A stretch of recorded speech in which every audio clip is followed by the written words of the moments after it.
Officer. నేను చెప్పే కదా సస్పెన్స్ క్రైమ్ థ్రిల్లర్ హాస్య కదా, ఎవరికైనా భయం ఎక్కే ముందే చెవులు మూసుకోండి. ఇది తపస్వి మనోహరం వాళ్ళు కొమ్మూరి సాంబశివరావు గారి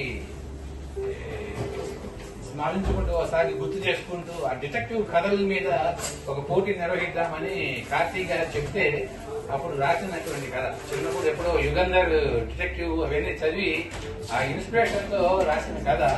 ఈ కథ పేరు అతడు ఎవరు.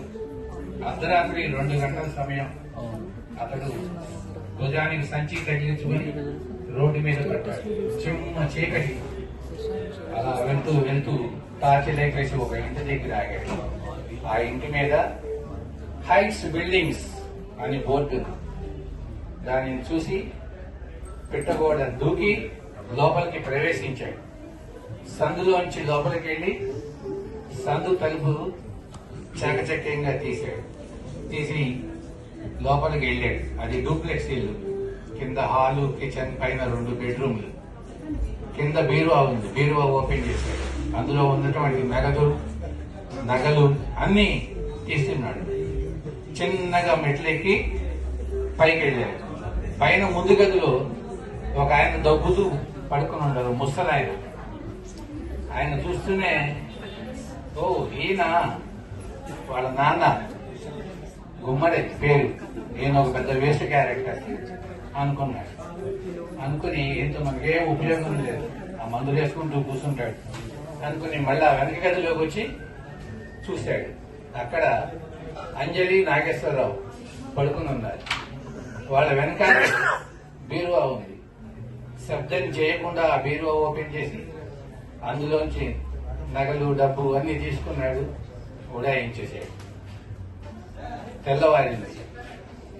అంజలి నిద్రలేచి చూడంగానే బీరువా ఓపెన్ అయ్యి ఉంది. వెంటనే నాగేశ్వరరావు లేపి ఏమండి బీరువా ఓపెన్ అయ్యింది, నగలు అన్ని పోయినట్టున్నాయి చూడండి అని.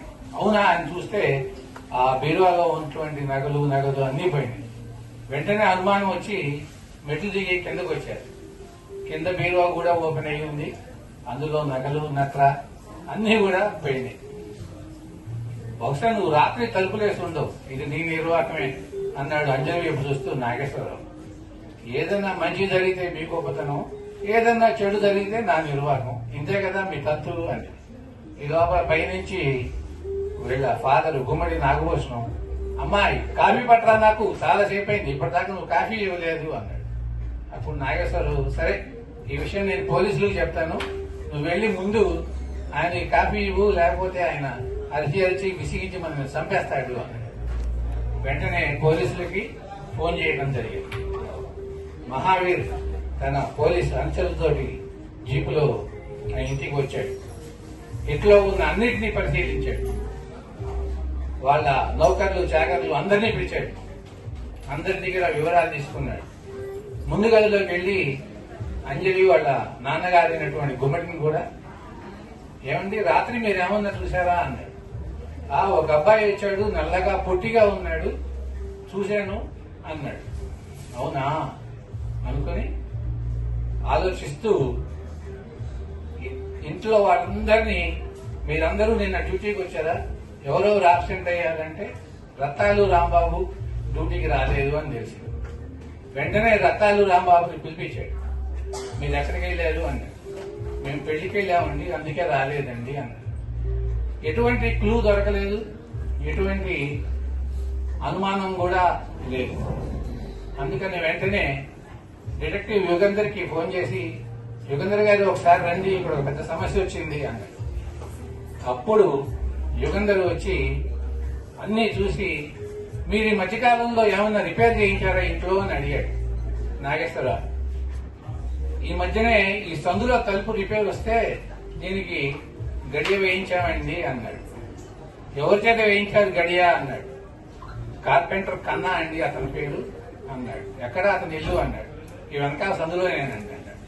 వెంటనే ఇన్స్పెక్టర్ గారికి అతనే, పదండి ఇంటికి వెళ్ళి పట్టుకుందాం అన్నాడు. మహావీరు పోలీస్ ఇన్స్పెక్టర్ డిటెక్టివ్ యుగంధర్ వాళ్ళ ఇంటికి వెళ్ళి అతన్ని కన్నాని పట్టుకున్నాడు. కన్నా రాత్రి అంతా కన్నాలేసి ఇంట్లో హాయిగా నిద్రపోతున్నాడు.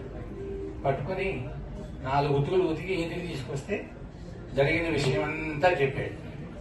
ఆ కన్నాన్ని తీసుకుని వీళ్ళ గుమ్మడి నాగభూషణం అంజలి వాళ్ళ ఫాదర్ దగ్గరికి తీసుకొస్తే ఇతనేనండి, వీడు ఉత్తి దొంగ వేదవా, రాత్రి నన్ను వేస్ట్ క్యారెక్టర్ అని తిట్టాడు, వీడు రోగం కుదిరింది అన్నాడు.